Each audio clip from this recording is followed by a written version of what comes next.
Tumekuja hapa mahakamani kwa kesi mbili.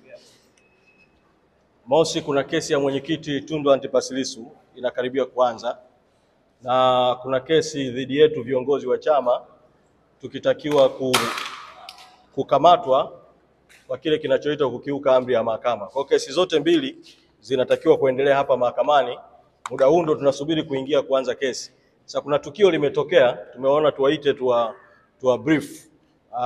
Tumetaarifiwa kwamba makamu mwenyekiti wa chama Mheshimiwa John Heche, wakati anaingia kwenye geti la mahakamani muda mchache uliopita, amechukuliwa na polisi na wameondoka naye. Nimepigiwa simu na mmoja wa wasaidizi wake vile vile muda mchache wakati nakuja kuzungumza na nyinyi, amenitaarifu kwamba wamemuingiza kituo cha polisi Central.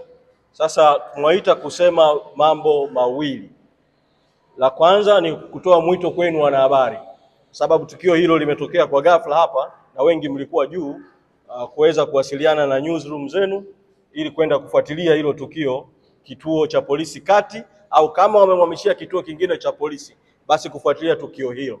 Lakini la pili, tumekwishaelekeza mawakili wetu waelekee moja kwa moja huko polisi kwenda kufuatilia kuhusiana na swala hili. Tutakapopata taarifa za ziada tutawa brief, lakini sasa tumeona tuitoe kama breaking news kwa makamu mwenyekiti amechukuliwa na polisi. Na mimi mwito wangu polisi, rai yangu kwao, naamini hawajasema sababu kwa sababu tukio la ghafla kabla hata kuijua sababu, lakini mtakumbuka kwamba idara ya uhamiaji ilitoa taarifa kwa umma ikidai kwamba makamu mwenyekiti alikwenda nje ya nchi kinyume na utaratibu, taarifa ambayo haikuwa ya kweli. Sasa inawezekana kabisa kukamatwa kwake kunaweza kukawa kunahusiana na taarifa hiyo. Kama kukamatwa kwake kunahusiana na taarifa hiyo, ni jambo la kusikitisha sana polisi kutumia taarifa isiyokuwa ya kweli ya uhamiaji kumkamata. Mimi ninafahamu kwamba kulikuwa tayari kuna njama huko nyuma ya kutafuta namna ya kutukamata viongozi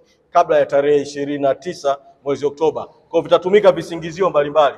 Hata mimi pamoja na kuwa niko huru sasa na nitakwenda kushiriki hiyo kesi iliyofunguliwa dhidi yetu kutafuta amri ya mahakama kutaka kutuweka ndani, lakini naweza tukatoka hapo na tukakamatwa tu kwa sababu nyingine yoyote, kwa sababu kuna jitihada za kujaribu kutuweka ndani mpaka baada ya tarehe 29 mwezi Oktoba. Kwa hiyo tupeane nafasi sasa tufuatilie swala hili kama nilivyoomba wanahabari mfuatilie, lakini vile vile mawakili wetu wanakwenda Central kufuatilia. Asanteni sana.